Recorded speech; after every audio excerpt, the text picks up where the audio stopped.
Fatihah. Fatihah pembuka nilai-nilai kebaikan. Semua jenis kebaikan. Kebaikan dalam rizki, kebaikan dalam ilmu, kebaikan dalam rumah tangga, kebaikan dalam pekerjaan, kebaikan dalam kehidupan sosial. Semua jenis kebaikan. Yang sakit jadi sembuh, yang susah jadi mudah, yang sempit jadi lapang. Maka pelajarilah isi Al-Fatihah dengan makna al yang kedua, yaitu fungsi istighraq. Ayat 1 sampai dengan 3 sudah kita bahas. Sekarang kita masuk kepada ayat yang keempatnya.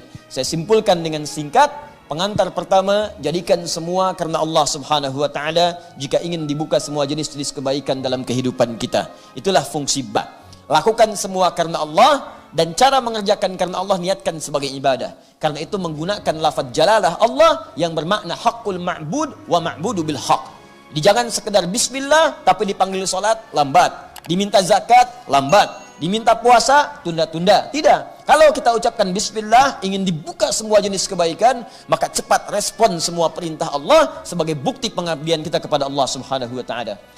Orang yang rajin ibadah, orang yang dekat dengan Allah, orang yang cepat merespon seruan-seruan Allah, maka akan diangkat oleh Allah Subhanahu wa taala derajatnya dan didekatkan dengan rahmat dunia dan akhirat. Rahmat dunia sifatnya disebut dengan Rahman. Karena itu orang-orang yang ibadahnya khusus, spesial, rajin, cepat dekat dengan Allah, maka Allah akan berikan rahmat-rahmat dunia lebih cepat dibandingkan dengan hamba-hamba biasa. Itu yang dicontohkan kepada Maryam alaihissalam. Maryam punya mihrab, rajin ibadah, melebihi kadar manusia-manusia yang lainnya. Kalau orang-orang lain siangnya makan, ia puasa. Malamnya tidur, ia tahajud. Ya, banyak beribadah kepada Allah di luar batas keadaan manusia biasa. Maka apa yang terjadi? Beliau biasa, bukan nabi, bukan rasul, tapi rezekinya dimudahkan oleh Allah lebih daripada orang-orang yang lainnya. Itu luar biasa. Jadi kalau kita dekat dengan Allah, rumah sempit pun kelihatan luas. Tapi kalau jauh dari Allah, rumah luas pun rasanya sempit. Rezeki yang banyak pun nggak terukur gitu. Segalanya habis saja, habis, tapi nggak ada nikmatnya. Jadi kalau Allah sudah mengangkat seorang hamba, sumun, diangkat dengan ketinggiannya, ismun jadi sifatnya, diangkat oleh Allah, maka sifat rahimnya akan memberikan kenyamanan di dunia, dan sifat rahimnya akan menganugerahkan surga terbaik saat kembali kepada Allah Subhanahu wa taala. Karena itulah kemudian setelah kita dapatkan itu semua, maka berusaha untuk bersyukur kepada Allah Subhanahu wa taala. Alhamdulillahi rabbil alamin. Pakai nikmat-nikmat itu untuk mendekat kepada Allah. Ini kuncinya.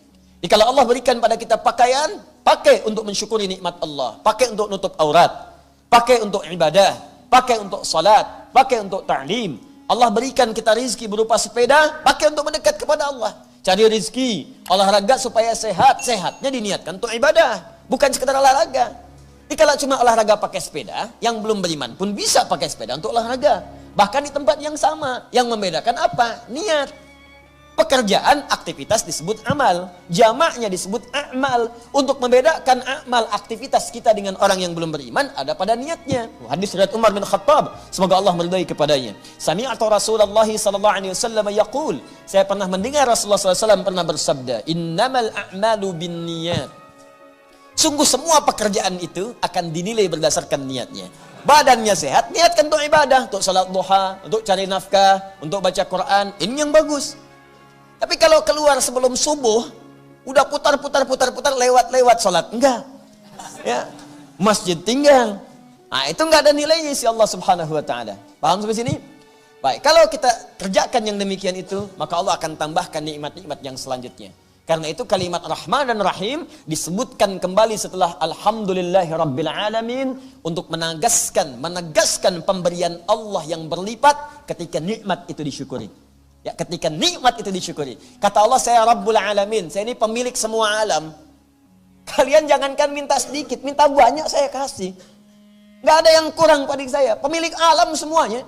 Siapa orang paling kaya di muka bumi? Cuman punya sedikit dari bumi. Saya punya semuanya. Bumi punya saya, kata Allah. Langit punya saya. Alam jin saya yang punya. Manusia saya yang punya. Hewan saya yang punya. Tumbuhan saya yang punya. Kamu tuh cuma punya sedikit. Mau minta apa? Saya berikan sampai kamu puas. Wala saufa yu'tika rabbuka fatarda. Saya kasih. Gak ada batas bagi saya, kata Allah.